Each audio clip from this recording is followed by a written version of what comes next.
susunod na programa ay rated PG. Ito ay nangangailangan ng patnubay at gabay ng magulang para sa mga batang manonood.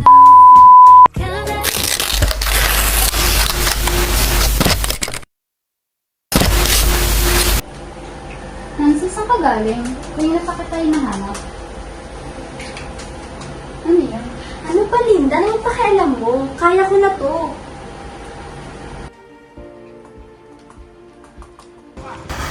Magandang araw mga ka-healthy. Samahan nyo kami sa aming Bento Box Vlog. So ngayon, naglalakad po kami para bumili ng patatas dito sa Imus Palengke.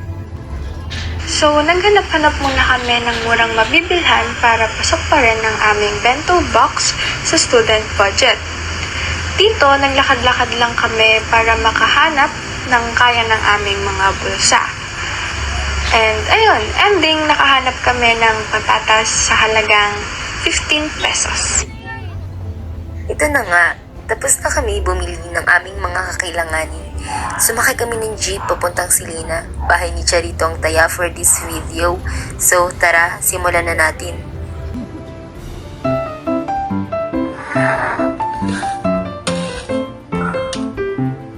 Hello guys, wala pang tubig.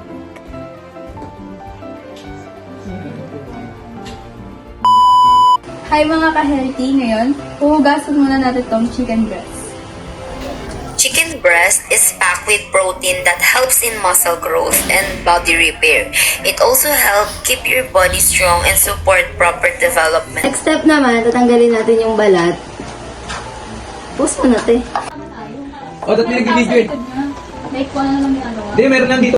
And next naman, hiwain natin siya ng pahaba. Parang fillet pa. Wait, alam niyo ba kung bakit mas healthy ang chicken breast kaysa sa ibang parte ng manok? Una sa lahat, mas mababa ito sa fats at saka sa calories. At nakakatulong din ito upang magpatibay ng ating buto. So, habang iniiwan na yung chicken, hugasan na natin itong potatoes.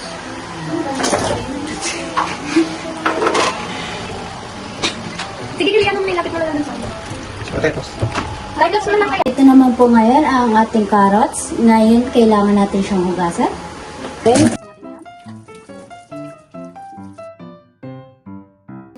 Carrot o carrots. Healthy ito dahil mayaman sa vitamin A na nakakatulong sa malinaw na paningin at malusog na balat. May fiber din na tumutulong sa digestion. Guys, ilalaga natin yung egg ng 10 minutes.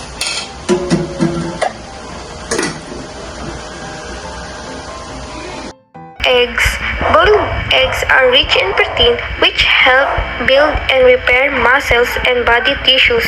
They also contain important nutrients that support brain development and overall body strength.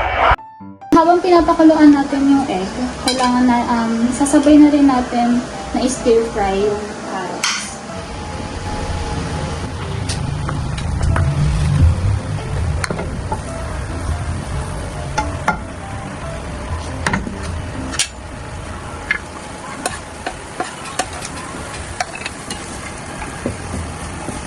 Alam mga ka-healthy, now na habang niluluto yung carrots, and now naman, after na maluto yung boiled egg, isunod natin yung potato.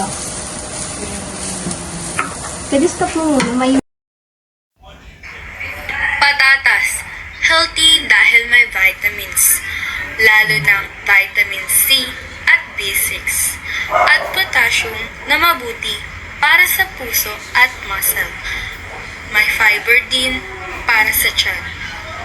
Ngayon, ilalagay na natin tong margarine, bawang, then itong hiniwang chicken breast.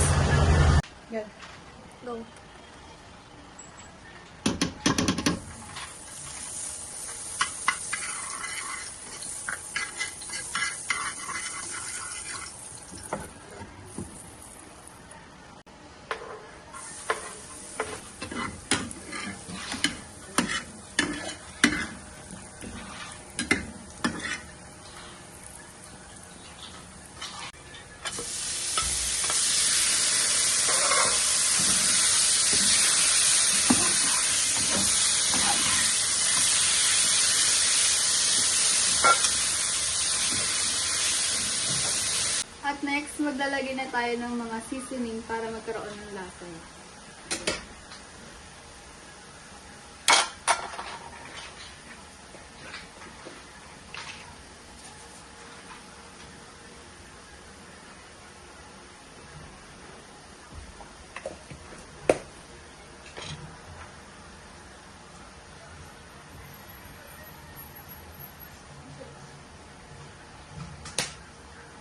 Ayun, tapos na. Pwede ko nang ibigay kay Nancy.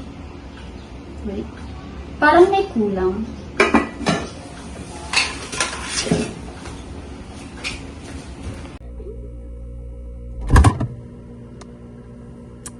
Ayun.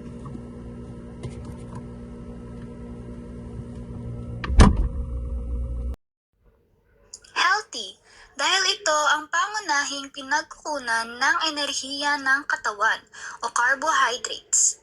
Kailangan ito para may lakas ka sa araw-araw na gawain. Mga ka-healthy, ang tanong, ano nga ba ang balanced diet?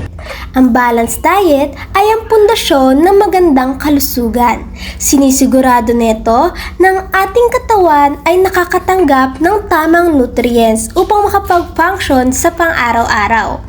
Sa Pilipinas, kinikilala ito bilang GO, Grow, and Glow framework. Bawat grupo ay may role sa ating katawan. Ang Go foods, gaya na lamang ng rice, pasta at tinapay ay mayaman sa carbohydrates at nagpo-provide ng energy upang makapag-function tayo at magawa natin ang ating mga daily activities. Ang Grow foods, kasama dito ang meat, fish, eggs, and dairy ay nagbibigay ng protein at tumutulong upang ma-build ang ating muscles, bones, at ma-repair ang ating body tissues. Lastly, Glow foods. Ang Glow foods ay composed ng various fruits and vegetables.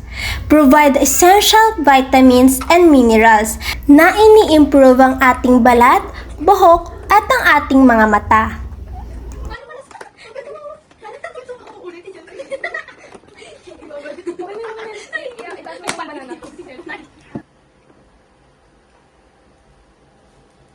Oh, ano yan?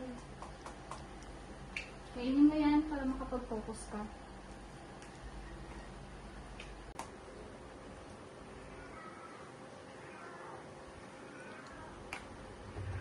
Wow, mukhang masarap to ah.